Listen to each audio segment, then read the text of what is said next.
Our guest today is Marques Keith Brownlee. You might know him as MKBHD.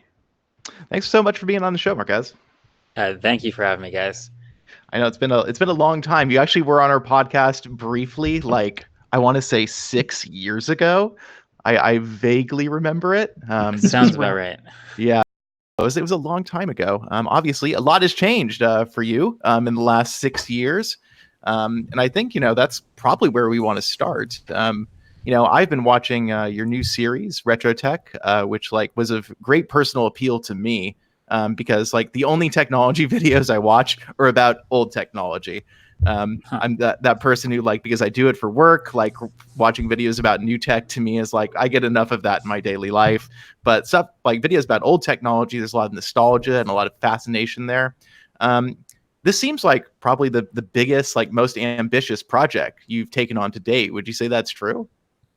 Yeah, well, it's different for me for sure. So just like you said, we cover new tech all the time. We're always thinking about what just came out. Should you buy it? Comparing it to other stuff that's out. But for me, it was, and I don't know exactly how old you are, but I feel like I missed some stuff. Right at the beginning when I was getting into tech, the really milestone things that sort of shaped almost everything we have now, I got really curious about. So we went back and RetroTech is YouTube original, so it's not entirely a production controlled by me. That's why I say it's so different for me. But yeah, it's 6 episodes. It's each one of them is an iconic piece of tech. It's a little bit of pressure to deliver a worthy piece that breaks it down, but each one is a half an hour, and I'm really happy with them so far. Yeah, and I think for me, like you said, alluded to, I'm a little older than you, and Ryan's a little older than me, and I think that when we look at these videos, we see products that were part of our childhood to some extent. I think for me, for sure. Especially the Sega Genesis episode, that was the console I grew up with. Okay, and so when I saw the screenshot from Afterburner and Mortal Kombat and all those games, I was oh man, I want to go buy a Sega Genesis again and get all these cartridges. I just hadn't thought about it in so long. The Genesis was my childhood as well. And also the JVC video camera. I remember my granddad had, if not that same model, a very, very similar one, in the late 80s and early 90s. And he always had that thing on his shoulder. Yeah, it's crazy. I feel like there's kind of two different groups of people who can watch these videos. One is people my age or younger who haven't used any of these things or maybe saw one collecting dust in an attic somewhere. And then the other half is people who are looking at it from the nostalgic point of view, oh, I remember this. Now I get to look back at how it really has shaped society and tell that story again. So it's been a lot of fun going back to that stuff. Yeah, I really love the episode with the Mac. That was also one, I personally, I don't know about you, Ryan, when I was in elementary school, we had Macs. Everybody had Macs. That was a school computer. But by the time I was 10, Macs were out of schools again. They were totally gone. It was a flash in the pan. See, the school that I went to, there was a period of time where nobody had Macs, but then every computer lab everywhere had the iMac. That was there for years, probably. That was the first Mac I ever used. Yeah, I think that was for a lot of people. Yeah, that was definitely Mac's big moment, and then Apple kind of exploded a little bit after that, and took them a while to get back on track. So making this show, obviously you're working probably with a really big crew to get this put together. What's that experience been like compared to producing content for your channel as you have for the past decade? Yeah, it's fun. So there's a couple main things that are fascinating about it being different. Number one is all these pieces of tech, as we go into shooting them, I genuinely have avoided doing research about them or reading about the story. So as we learn it in the video, that's when I'm learning it too. As I get told this stuff. There's a moment in the Sega Genesis episode where Hannibal, we've been talking to Hannibal Buress back and forth, as we explain the Sega Genesis and these games he was playing. And I think it sort of clicked to him where he was like, wait, you haven't actually used a Sega Genesis yet? I was like, yeah, no, you're telling me exactly what's going on. And it was a light bulb moment. So yeah, that's different for me. I'm used to getting really into the piece of tech before I ever turn the camera on. But yeah, we have a sort of studio group of people that's responsible for it. A lot more behind the scenes than actually involved with the production. I think there's maybe 6 of us on audio and video as we go around and shoot this stuff in New York City and make these videos. But then there's the archival team, and there's the licensing team, and all these people that have to come together to make the rest of the footage happen too. That's been fun to have access to, I think. So how does that compare to like a regular video on your channel? Like how much more staffing does this take? It's 1,000% more staffing, but it's fun because I do have a lot of trust in them. So like with a typical video on my channel, it's like me and the 3 guys in the studio, like we control everything. So we can, put the exact message we want into the product and how we describe it. And every single shot we'll talk about, and, should we do motion graphics here? Should we do this there? And we're so used to that, but having a crew that we trust that has access to more things, and now we can go to different places and talk to these different guests. It has a lot of advantages too. Yeah, I'd imagine having access to like an archival research staff. That's like key to this. Like when I saw you had an Apple II or a Mac new in the box, like new old stock, it's like that stuff is hard to come by now. Like people are getting into it. So right. That's like an eBay auction waiting to happen is what that is. Yeah, definitely. That thing's worth some money probably. I saw those stickers and I was like, I want one of those. So you have another series coming out too, Console Wars, which is also in partnership with Vox. Did you tell us a little bit about that? Yeah, it's inside of, so Console Wars was inside of just the Retro Tech episode. So we have, Retro Tech is those 6 episodes. The Sega Genesis was, I think, the 3rd one. And so inside of that, you can watch the separate video, which is just a console war, which is looking at the time we had Sega versus Nintendo, which was like the battle everyone cared about at that time, SNES versus Sega Genesis. And that was just like a sort of a fun back and forth of like, okay, go back in time a little bit, like what kind of people cared about each type of console, which type of people bought each one, were people switching, were there ads against each other, all that sort of thing. And that was fun to look back at. Yeah, I mean, I had a particular nostalgic moment watching the Genesis video when you guys brought out. It's called it's got some stupid name, but it's the laser IR blaster gun. What is it, like I forget the name of it, like the Conqueror, the something like that. That was crazy. I remember having one of those as a kid, and I thought it was just the coolest thing in the universe. Like, and it actually did. Like you showed on the video, it worked pretty well. Like it worked impressive. Just as well as a lot of the light guns that are out today. It was definitely ahead of its time.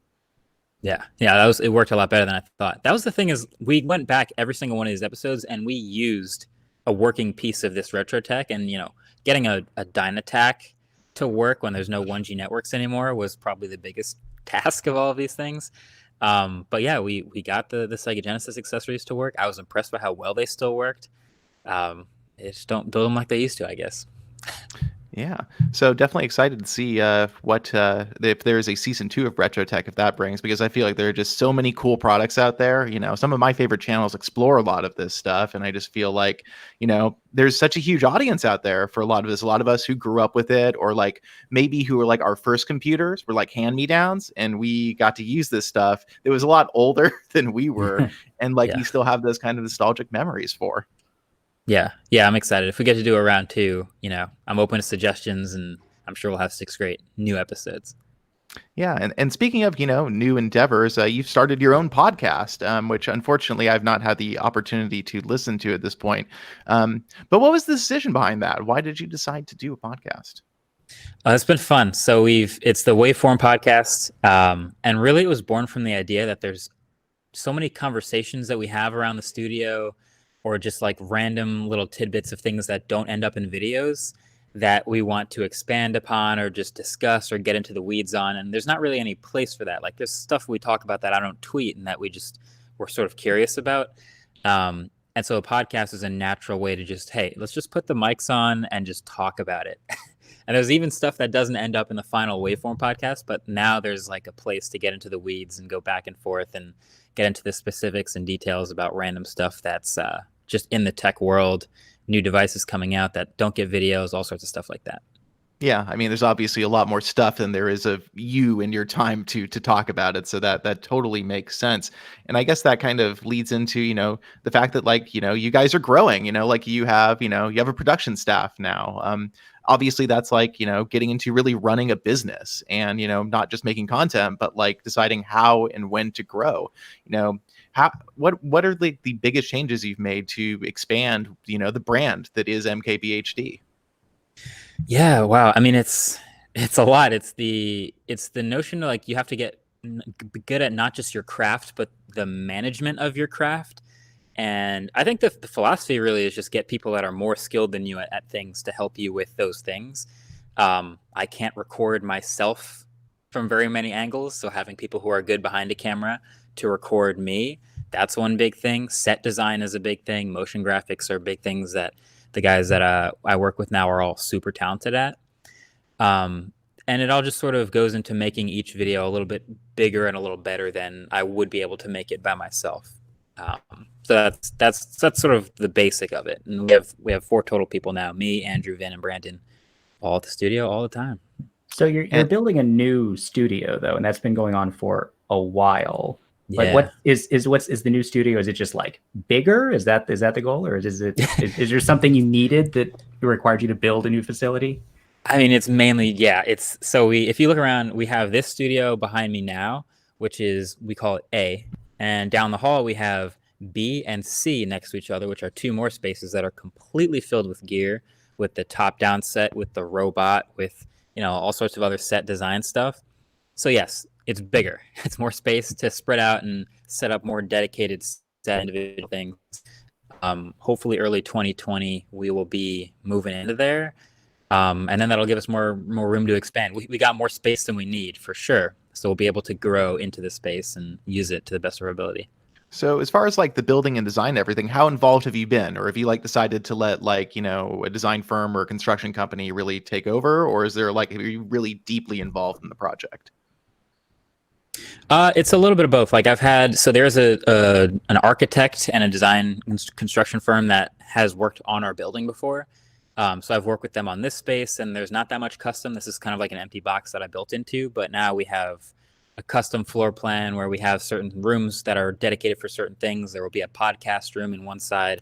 So I haven't necessarily like been in the room physically, like when it's a hard hat area, but I've had that back and forth with them and sort of designed it to be what I think will work really well.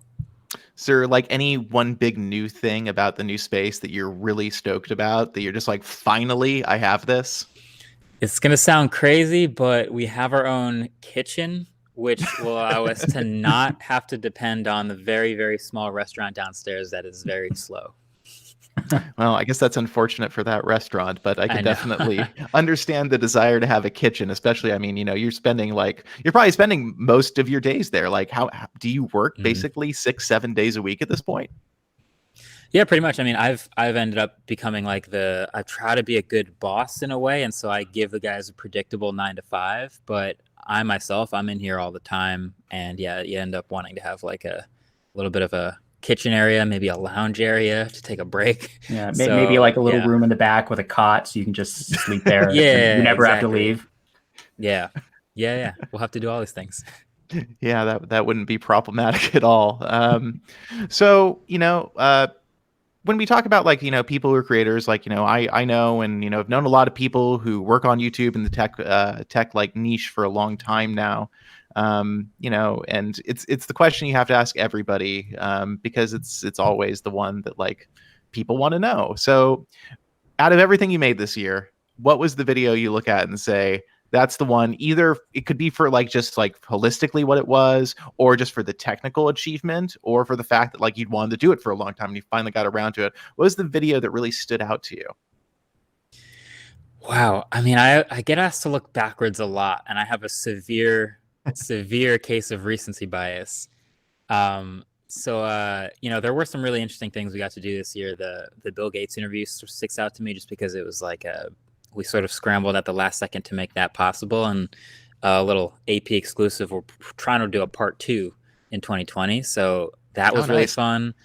And there was some car stuff we got to do, and dope tech is always really fun. But my recency bias points to the 10 million subscriber video, because just putting that together is really looking backwards at like the last, not just year, but I look really like back at the last decade of videos and sort of put together some highlight moments. And yeah, that was a fun couple minutes to put together. And I feel like that was a really good look at what we did this year, and hopefully we'll be building off of next year. Yeah, and I think that everybody right now is, looking back, there are more of the decade posts than you can shake a stick out right now. But I think that, looking back in the last 10 years, I think this is another one that may be harder to answer. But like, so when you started your channel, really when you started to cover like, more of like the cutting edge, like when smartphones really started to come out, you know, what like over the last 10 years, when you look at like one product or one change really just in the industry, what sticks out to you and says like, oh wow, that was the one where I felt like, when I was working on my channel, like that changed things a lot for me and really started to like set the tone and direction of what I was doing. Like that's what I'm going to focus on. Yeah. Okay. So I'm thinking back towards when I was in college. So this would be like, early 2000s, right around the middle of the decade, when the first 1080p smartphone came out. And I think it was like the Oppo Find 5 or something like Yeah. that. And I made a video before I even got it, just sort of going on this little mini rant. Like, are we really going to get 1080p phones? Like, is this, I mean, I love the idea, but like, is this going to work? Is the battery going to last? And sure enough, we started getting all these incredible displays, not just in smartphones, but in laptops and tablets. And suddenly I'm sitting in front of a 6K monitor. Like there's so many more pixels to go around. And this has been like a pretty healthy trend on its way up. I have a 1440p phone in my pocket. I think that I sort of look back at as a pretty big, as many people probably never bought or heard of the Oppo Find 5. I feel like that's one of the things that I look back at as a sort of a milestone. That's a crazy pick. I do remember that phone. I mean, I was knee deep in Android at that point, but yeah, I remember that because of the 1080p display. Everybody was kind of crazy about it. And then I think shortly after that, HTC launched the One M7, which also had a 1080p display. And I felt like that phone around that period was personally one for me where I looked at it and went, whoa. They're changing the design language paradigm again. It's got these crazy front-facing speakers. It was so flush and clean, like the just a solid raw aluminum look across the whole thing. That was definitely a definer. Like we actually had a list recently of phones that we felt like in the last 10 years, Android phones that really basically stood out to us. And one of the things we noticed was we picked a ton of phones from like 2011 to 2014 and almost none from 2015 to 2018 until we got to the Galaxy Fold. Like we were like, yeah, all this cool stuff happened in those first few years of smartphones. Like, I'm sure you remember like the HTC Thunderbolt. Like that was, the first mainstream LTE phone. That was a big deal. I remember even that. though it lasted like 5 minutes on the battery. You also had like the Motorola Zoom, the tablet. Like that was another one where we were just like, whoa, that was like everybody freaked out when that was announced. That was also 2011. The Galaxy Nexus, the original Galaxy Note. These were all right then. And they all kind of like, they were part of like the genesis moment for like mainstream smartphones and like deciding where they were going. And then, that was like a crazy one. Like, I think that, one that we felt like in the middle of the decade, though, that really finally stood out again was, a company that when they started out, I was like, these guys aren't going to make it more than a year. Like they're totally nuts. They're never going to make any money. And in 2014, OnePlus launched the OnePlus One. Okay. Yeah. Their whole pitch sounded just crazy, like superficially, like insane. It did. Yeah. It was like, it went totally viral too. Like nobody could stop talking about that phone. That was I remember that. So that was also in college for me. And I go back, I sort of divided into chunks. So that was one of those phones where I remember when it got announced and there was instantly a lot of people like interested in it before it came out. And that only happens with so many phones. And it was a new company and it was a new, all these things were new about it. And they did manage to hook pretty good. And the OnePlus One is one of their like still like greatest hits. Apparently people still today use the OnePlus One. They keep telling me that. So that's pretty impressive. I feel like that phone also, it kind of plugged into the waning interest in cyanogen. Like that was right when they were trying to be a company and push their software as like something that OEMs would use. Cyanogen OS. I remember it. And that was like, I think that ended up being like the only like widely available phone that ever ran that, because then they had that thing in India where they launched a couple phones and it didn't go well. Yeah, they had like the N1 or something. Yes, I which went to was like China to go this. see that phone. Oh my That was god. a weird. That I think that phone. It was only 3G, right? And it had like that giant Yes, rotating camera at the top. yes, it had the rotating Right. camera. It was totally nuts. I will never forget. I flew to China to Beijing to go see the phone, and they flew out Steve Kondik to like do interviews about CyanogenOS, and he was like so jet lagged, he just like couldn't even answer questions. It was ridiculous. It was a bit of a disaster. That was actually, fun fact, Carl Pei organized that whole media trip, and we know where Carl is now. So Yeah. I guess things worked out for him. But when we started looking at like 2015, 2016, 2017, 2018, we started to, I think, realize, and maybe you could give some input on this. We felt like smartphones really started to like peter out in terms of like changes, big ones. There are always improvements every year. Everything gets a little bit better. But when we started looking at those years, like, wow, did any of those phones, like after the OnePlus 1, did anybody really change the equation in a big way again after that? And we talked about it, and we just had a hard time coming up with an answer until we got to the Galaxy Fold. And then we were like, okay, that's radical. That's different. But in between, it was hard. It was hard to spot anything. Yeah, I'm with you on that pretty much for the most part. I think one other one comes to mind just as far as changing the status quo, and that would be the first Pixel. And that just being for the camera. And we've sort of seen this major rise in computational photography since then, especially at like the bleeding edge of high-end smartphone photography. And so I feel like that comes back to what Pixel sort of started, and now the iPhone's doing it. And now everyone's like getting into computational photography. And so that might have been 2014 or 15 or something like that. I think it was 2016. 2016. Okay. Yeah. So yeah, 3 years ago. You're right. So the first three Pixels having that strong focus on the camera. And of course, I'm biased because I love cameras. So I pay a lot of attention when someone says, check out our smartphone camera. It's amazing. But that did have a pretty good effect. So I'll point to Pixel too. Yeah, I think that's fair. I think that they did change the conversation everybody was having about smartphone cameras because of the computational photography, and obviously, Mark Levoy has really pushed that even further. Like he's really pushing the boundaries of what they're doing over there, which is pretty cool. Which is really, honestly, the only reason to buy a Pixel 4 at this point is the camera, which kind of leads to let's talk about this year. A lot of people this year, I feel like, ended up coming out and saying, "Wow, Apple really came out punching this year with the new iPhone." And I think that's been a pretty strong sentiment across the board. I know that I used an iPhone 11 Pro Max for like a month this year, and I was blown away by certain aspects of it. I was still like annoyed by certain other ones, but I felt like using it. Apple, I think, kind of, I would say, it came out of left field and said, we can make a smartphone that does all the basic stuff really well too. Still, we don't have to like be on the bleeding edge of everything. We can make a smartphone that lasts like 3 days on a charge. And I don't know that anybody had a really good response to that. Yeah, iPhone 11, first of all, being a lower price than the 10R was really interesting. And then like leaning into like, yeah, this is the one you should buy. This is the popular one. This is the one for most people.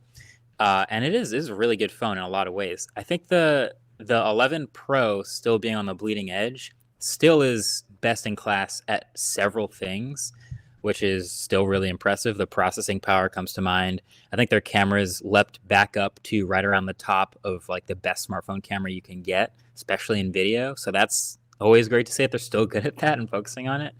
But yeah, I think the iPhone 11 as a much less expensive, all-around great phone was really good to see. Yeah, and I think that kind of, we kind of obviously have to choose from Android phones, but that kind of reflected in our pick this year for the best phone, which we like said, it's got to be the Pixel 3a, because, you get all that pixel photography prowess in a package that costs half as much and battery lasts longer, which is nice, and I feel like that's probably, kind of the situation with the iPhone 11. Like you're getting 90% of what makes the more expensive phones great, but you're paying a lot less for the privilege. Yeah. I got my. Oh, go ahead.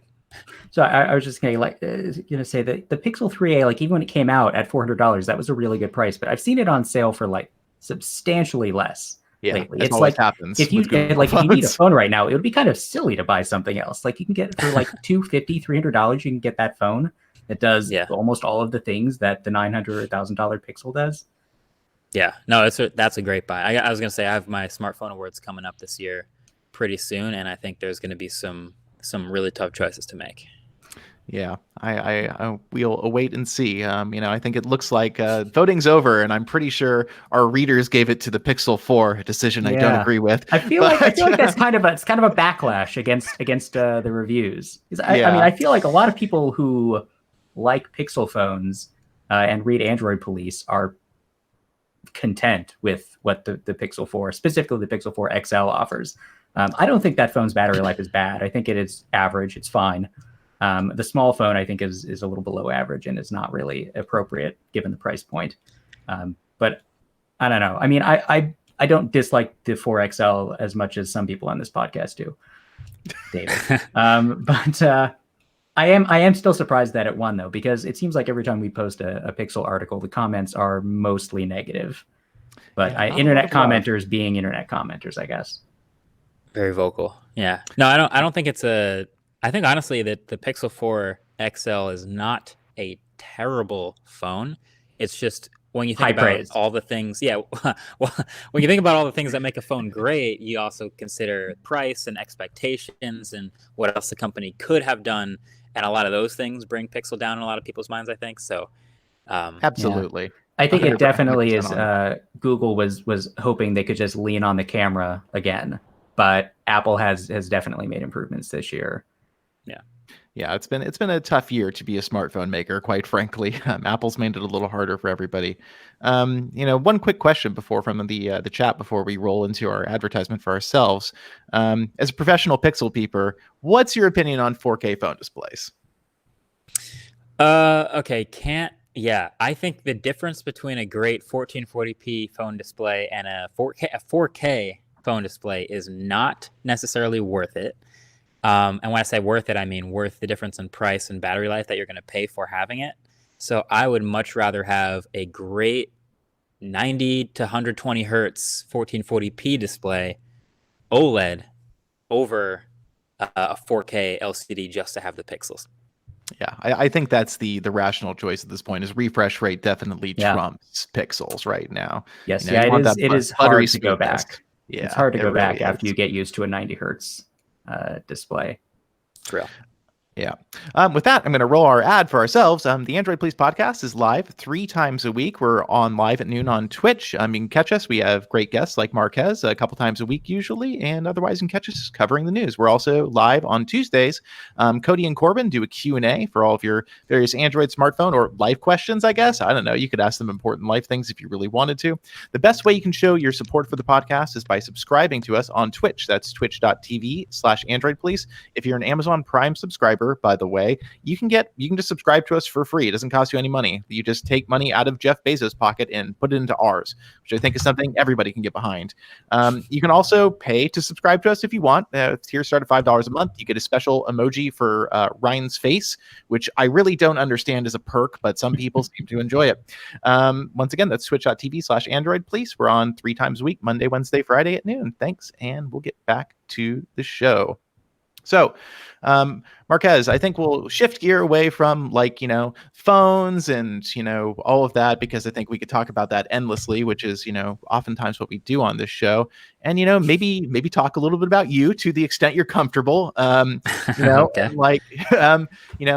Really, I think a lot of people would love to hear a little bit, not just about how you got started on YouTube, but really what ignited your passion in technology and then just producing content. What would you say the earliest moments in your life were that you really started to realize, this is something that I not only feel like I'm good at, but that I really enjoy?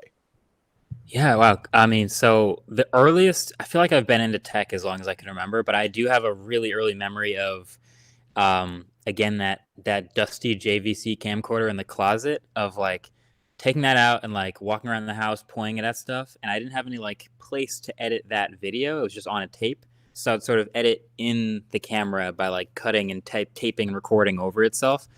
And really enjoyed making videos for whatever reason. I might have been 9 years old or something at that point. Fast forward a couple years, I'm in high school. I needed to buy a laptop. I sort of told the story before of how I watched a bunch of videos on YouTube to figure out what laptop I should get. Finally bought one, and when I got it, there were some things about it I didn't necessarily see in other videos. So I turned the camera on myself, and I just talked about those things, showed those things to the camera so that put them on YouTube. If someone else is in my shoes again, they're buying a laptop, they could also see those things that I found. And I loved it. It was a lot of fun. And so that sort of began like this little mini community of people talking to me about this laptop and going back and forth. Hey, can you make this video about this other thing or this software I heard about? And it sort of snowballed into me just making videos about things that I found interesting about it, and the laptop cooler I got, and the keyboard and the mouse. And suddenly I'm, making videos all the time. And yeah, I guess here we are 11 years later. So what did your parents think about that at the time?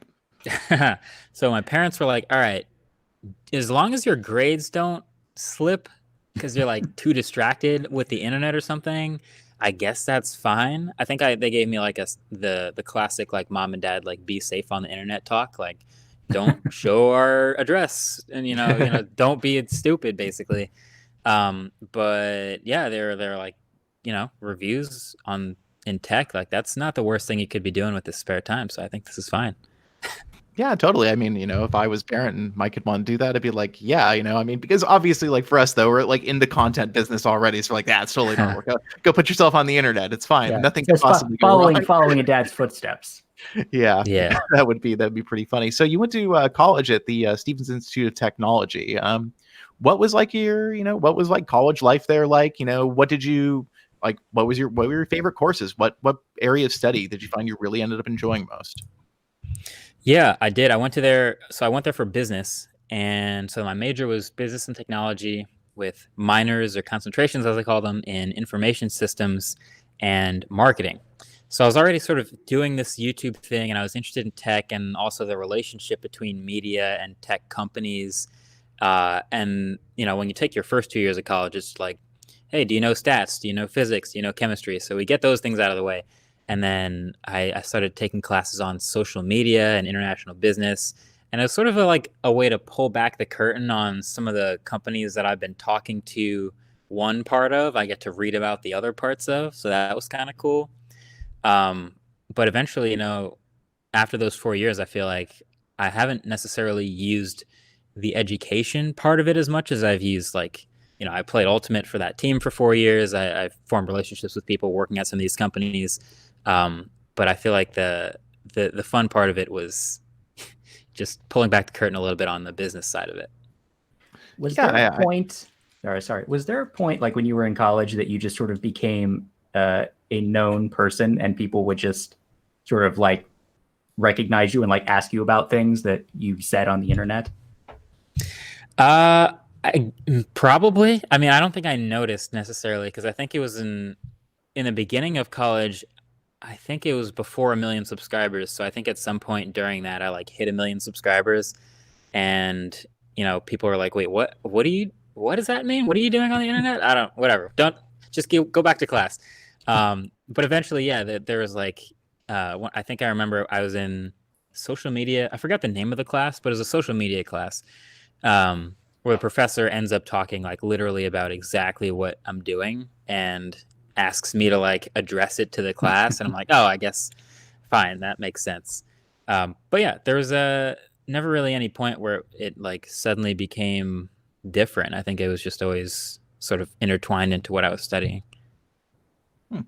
So for me, when I went to college, I always felt like I think probably the same boat. The things I learned in college were less about the courses I took necessarily, not the content of them, but the way I approached how I did work. That was really the big thing I ended up taking away was research and criticism and understanding and the just kind of the way you look at problems. So through your education, did you find that to be true, that when you came out of college you looked at your channel and the way you made things maybe a little differently? Not just the benefit of growing up, which obviously we all get to an extent, but maybe just the way you maybe handle your business, the way you look at strategy, the way you look at opportunities and how you approach them. Yeah, I feel like maybe not immediately. I was always sort of laser focused on everything around the channel and everything we were doing there. But I think once we started, growing a team and adding people and I had to learn how to like manage that, then I'd sort of fall back on, well, these are the things I learned about business strategy, and these are things I learned about the best companies in the world and how they run things. And so that was pretty useful too. But yeah, I feel like it also, a good amount of it came from my parents. My dad was in IT, my mom was in banking. And so a lot of the stuff that happens when you suddenly have to grow a business is in, banking, which is like payroll, taxes, all these things that have to do with like running a company, and running tech where you're a consultant and you talk to other people about tech and you sort of manage this team. That all sort of came together at the same time too. So yeah, it's all luckily been woven in with the threads of things that I've been doing for the past couple of years. So when you look at like, where the channel was when you finished school and kind of where you're at now in terms of the size, what do you think, like, obviously you're moving into a much bigger space, which is going to be like a big step for your business and like, your capacity and your ability to work with more people. But when you look at like, I'm sure everybody asks you this, but like 5 years from now, where do you see yourself wanting to be? Yeah, no idea. No clue. Hopefully moved into that new studio. Yeah, for sure. I mean, construction's never on time, so that's step one. But I don't necessarily have a good long-term plan. But the caveat to that is, as a hopefully smart business person, you always want to be considering other routes to grow and things that can be scalable and ways to set things for the future so that you can sort of get a ball rolling and not have to fill the ball and make sure it's still rolling. And all those things are on my mind, and I don't necessarily have specific solutions for this is the show I want to have in 3 years, and this is the how many episodes we'll do in 5 years. I don't really even know what next year is going to look like. But these are all things to pay attention to, and I think hopefully in the next 5 years we will have built something great. That's the way I'll put it. You should maybe just start stockpiling unopened technology from today now, so that in 10 years you can just do a new retro tech, and you'll already have the stuff ready to go. Exactly. That's a great call. iPhone 11 Pro Max first look 2030 edition. That would be people would watch that. But I think the kind of the jumping off point from there I was going to get into was something that I'm now totally blanking on that I lost. So let's jump back, I guess, because this is a question I like to ask a lot of our guests, and I think it's a good one. What was your first computer? Not necessarily just yours, but the first computer like you really used on a regular basis and like became attached to. I have an interesting answer you might not expect, and that is my iPod Touch. So that was I was on Verizon, and I was on my my family's plan or whatever at the time. So the iPhone comes out, I can't get an iPhone. That's Singular, AT&T, whatever. Okay, fine. So I get a couple other phones are starting to come out around the iPhone, but the iPod Touch comes out. I think it's like a year and a half later. Yeah. And I was like, oh, what if I can just get all of that experience, and like I might not even have to care about the phone app. Like, who makes phone calls anyway? Like, I'll text on this thing. I'll have the Safari web browser in my pocket. Like, this is wild. So I got an iPod Touch, and I didn't have a camera. I was thinking about, like, I should make an unboxing video. That's what people do, right? But I didn't, because I didn't have a camera or a YouTube channel. But that was my first computer. And it got stolen at school a week later. Yeah, sad news. So I didn't get to like really get into it there, but if I had started a YouTube channel there, that would have been the first thing I'd talked about. Wow. I think that's actually, honestly, I think that's true for more and more people, like I think you're like 5 or 6 years younger than I am. Are you 26 or 25? 26, yeah. Yeah, okay. So you're like 5 years like younger than me, and I think that actually is true for a lot of people, because I think about my siblings who are like like 4 to 6 years younger than me, and they really didn't use like computers until they got like either an iPod or like maybe very rarely used the family computer. They just weren't interested in it. Yeah. Like it was like a laptop or a desktop is a thing they use for work and school. It's not like the leisure thing that it was for us.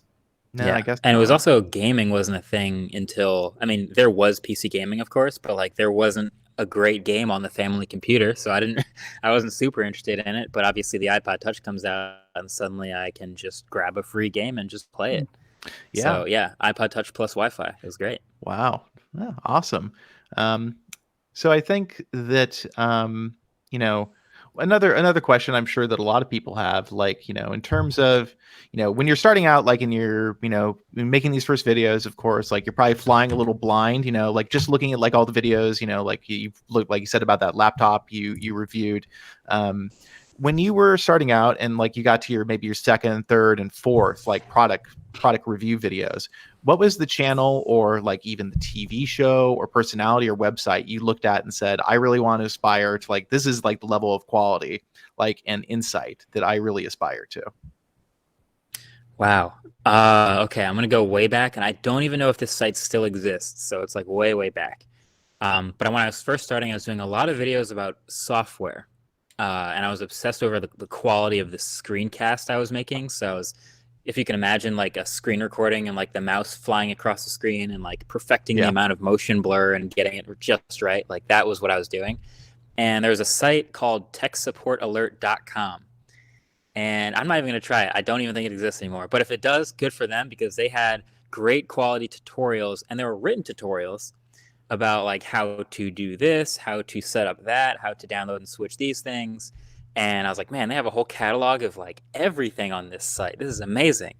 And at a certain point, I had actually reached out to them, and I was allowed to contribute to their site. So I would make a video and then write a piece that would go with the video and would go on their site. And I thought that was the coolest thing in the world. So shout out to techsupportalert.com. Gizmos freeware. Okay, someone posted, yeah, that's what it was called, Gizmos freeware.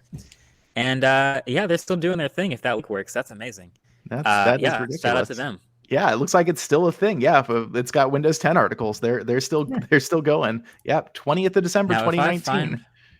If I find my own videos in there, is this gonna? If I can, this would be really wild if I could read one. No, I don't think they keep those. Okay. That's well, that was a bad choice on their part to remove. It really was. They have some valuable archival footage. Like, yeah. Oh, I got. You can't. It's so old that I searched MKBHD and it didn't come up because I hadn't even gone by that name at that point. But if you search Brownlee, then you can find. There's two of them. Media converters and audio converters. That's a good time. It's a good time over there. That's really cool. So if you want to see some very, very early Marques, go to techsupportalert.com and search Brownlee. And you'll find two video tutorials, best media compressor and free audio converter. They're about to get a very weird spike on some very old articles. Yeah, that's pretty funny. That actually brings me back to my other question that I completely forgot about, which is, on the subject of collaboration and independence. And I think, like, you've been doing this for a good long time now. And I bet you've had a lot of great offers to work with a lot of great companies and media outlets who would love nothing more than to have you represent them and be their face, and obviously you've chosen to remain like independent. You have your partnerships, obviously, with YouTube and now with Vox, but like, you are your own thing. Do you see that? Like, is that a huge thing that's really important to you, is maintaining that independence? It's slowly become that. Yeah. I think it's never really been a quote choice for me. But I have had at various points, like, I guess I shouldn't name them, but various companies come along. Hey, can you write for us? Can you work for us? Can you host a show with us? Can you go on TV and do this segment every week with us? And you'll be the tech guy from insert company here. And it looked fun at first, but after seeing enough behind the scenes of those, you realize how little of that is your actual voice. And even if you are an incredible columnist or writer, I can point to the Walt Mossbergs and David Pogues of the world, where like you are writing for a publication, but also the publication is this bigger thing that you're a part of. That's admirable, but I've always just wanted to do whatever I want. And maybe that's a selfish bit inside, but like that's having the creative control and being able to pivot and make what I want to watch or make what I would want to see. The no-brainer was just to keep doing it the way I was doing it, and I didn't have to change anything until I found the need to. So when you were just starting out, did anybody ever try to convince you that this was a bad idea and you shouldn't be spending all your time trying to do this like YouTube video thing, because that was never going to amount to a career? I don't think so, actually. Like I know there are people that were obviously always confused by it, that couldn't understand, like family that are like, "Are you still doing that tech thing?" Like I don't know how to explain like what I'm doing. I'm making videos. Don't worry about it. It's going great. But I don't know if anyone necessarily went, "Oh, you're doing tech videos on the internet? That's not a good place to be." It was always just kind of like something I had to explain more like. Yeah. So, outside of work, like obviously, you're involved in Ultimate Frisbee. But I think this is actually an interesting one that Jules came up with, like vacation. Do you have any places that you've gone or want to go that are like big on your list, or that like, were inspirational or, really important and like maybe got you, to look at like some new ideas, or just that like you thought were great? Yeah, I think I don't have any like go-to like places, but I have been to Hawaii twice. Once when I was I can basically call it nerd camp, but it was called CTY, Center for Talented Youth, where I was way too young to go to college, but I went to college in Hawaii for 6 weeks and took an oceanography class. And then I went back there last year to the same island and I visited the campus again. And I was like, this is crazy that I remember all this stuff. That was one of the first places I ever played Ultimate Frisbee, because you can imagine there's fields everywhere in Hawaii. Um, so I do enjoy a good time in Oahu. I guess I can point to that. Other than that, not really. I mean, Jersey is pretty miserable in the winter, but I should probably like make a list of like places to go. Yeah, I feel like a lot of people like in this business, especially people on YouTube, like they don't take a lot of time to go on vacation, because a lot of time, some companies like dragging them halfway across the world to go do something. So it can Hmm. be kind of a bit of an obligation. Um, I feel like, for you, based on what I see on your channel, like you definitely prefer to like produce most of your content like at your studio at home, like events, you go for Apple, obviously. I know you're big with Tesla. So you were at Cybertruck, of course. Hmm. I guess we could talk about Cybertruck a little bit, which I think is always a fun topic of conversation. So, I mean, what do you think about it? Mm. I mean, I think I had this sort of reaction cycle a lot of people have had, where the first reaction is, "What is that?" And then you slowly, you wake up the next day and you read another article about it, and you're like, "Oh, 500 miles of range, that's cool." And then you go to sleep and you wake up the next day and you're like, "It kind of does look sort of cool, I guess." And then you go to sleep and wake up the next day and you're like, no, I don't. No, I kind of do. I kind of want one of these things. For me, it made the most sense actually as a work vehicle. And we haven't done it as much this year, but we're starting to get more into doing car videos. It's called autofocus. We have a playlist that's just all about, high-tech cars and what's going on in the car world. And to shoot a car video, you need another car, obviously, to get rolling shots and to follow it around with gear in it and all that sort of stuff. And the Cybertruck ended up striking me as a particularly good production mobile, if I can put it that way. Yeah, anything with the tailgate tends to be pretty good at that. Right, and we've shot out of a pickup truck before, but also now this is a silent pickup truck, so you can throw a mic out the back of it, and it's probably faster than any car we're going to review, so you can keep up around a track. And we've shot out of minivans and SUVs and all sorts of other stuff, but yeah, it seemed like a great idea, and we'll probably get something in the interim because this is still like a 2 or 3 year away type of thing. But I did end up ordering or putting my deposit down to order a Cybertruck. Yeah, I mean, for $100, it's worth reserving your place in line if you're interested sure. at this point. Exactly. And kind of a selfish point of discussion for me, like cars are obviously like, becoming much more intertwined with tech. We're seeing all the like, major automakers now really start to push forward. It's taken them a long time because cars move slow, which is ironic given how fast many of them are. But cars take a long time to develop. And I'd be curious to hear your thoughts. Like, aside from Tesla, which obviously I think most people can agree, they're at the forefront of like just pushing the boundary of what a car can be in terms of a product. They're doing things pretty radically different. different. But aside from Tesla, what are the companies in the cars that are standing out to you right now that are like interesting in a way where like, wow, this is like actually like not just giving Tesla a run for their money, but it's also like reaffirming that like, these traditional automakers aren't dead. Yeah, well, you're right about, so my answer might not answer that question, but you're right about a lot of the car companies sort of moving slow on that tech front where they're not necessarily innovating. They're reacting in a lot of ways to what Tesla's getting so good at as a software company, basically. So weirdly, a lot of the companies that have intrigued me the most are also startups. So, what Rivian's been doing actually is fascinating, and they seem to be having a lot of behind the curtain success. And I hope that their R1T actually does make it to market. So that's been fascinating. And I've done a couple other videos with some other startups that didn't have as much success, but like the way they thought about a car was so different from like what you see from BMW, Mercedes, Audi, Mazda, whoever we're going to talk about. I did do a test drive with Mercedes at CES, I think 3 years ago, of their self-driving, and it was fine. It didn't impress me the same way because they didn't have the same graphics and the same feature set as the Teslas I'm so familiar with. But I hope to see a lot more forward thinking in cars, especially as Tesla has so much success. Yeah, I think the one that's sticking out to me right now that in the near term, Polestar has the Polestar 2 coming out. And I think that is the first real Tesla fighter we've seen. Like it's in a price point where like it's close enough to the Model 3 performance. It's got an infotainment system that looks pretty next gen.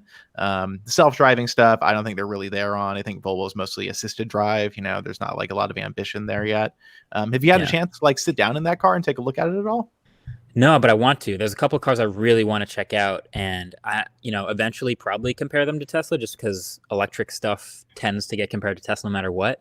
Yeah. But I think the Porsche Taycan is one where, like, yes, they are both 4-door premium electric cars, but they're so different.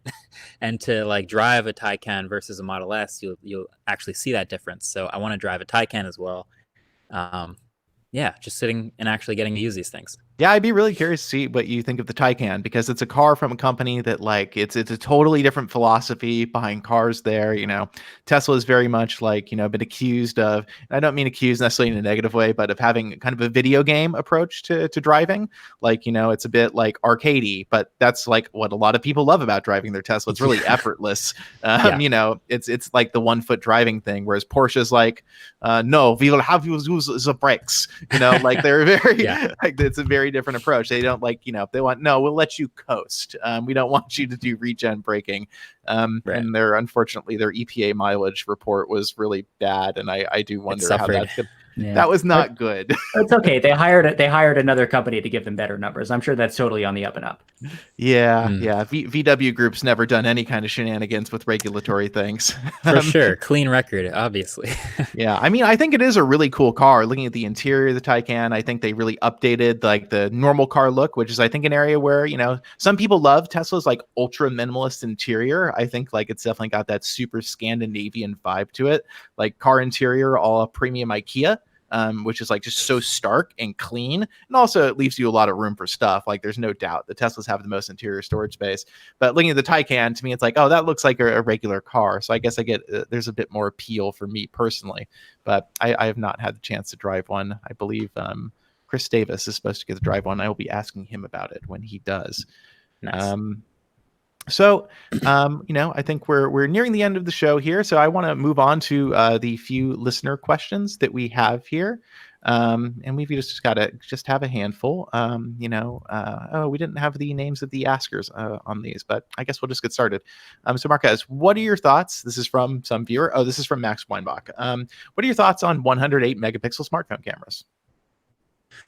Oof, okay, yeah. Well, it's a rumor to come up in this next group of Samsung flagships that I'm interested in. But I did test the Xiaomi Mi Note 10 this year, which had a 108 megapixel smartphone camera, and I was impressed in highlight what it was able to capture.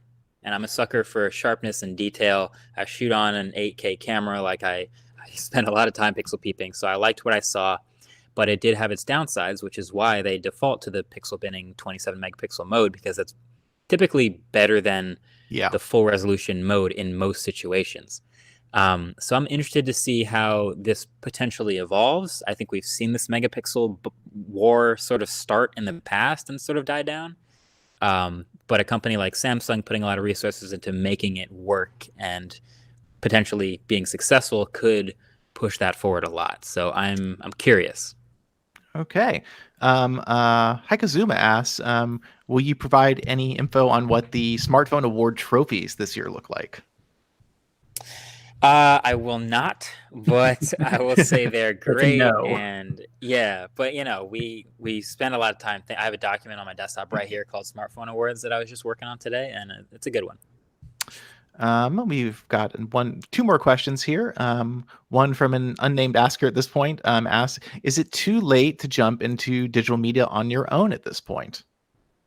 Is it too late? That's a tough question. I think the answer is no, because there's so many examples of people jumping in right now and just seeing meteoric success. But it's also extremely rare, and you have to get very lucky. Where back in the 10 years ago, when the landscape was totally different, it was much easier to stick out and carve out your own niche. I don't know. But yeah, it's definitely harder now than it always has been. But I will say the barrier to entry, just based on equipment, is so much lower than it's ever been. Like, take the smartphone out of your pocket and just shoot something if you want and have fun with it.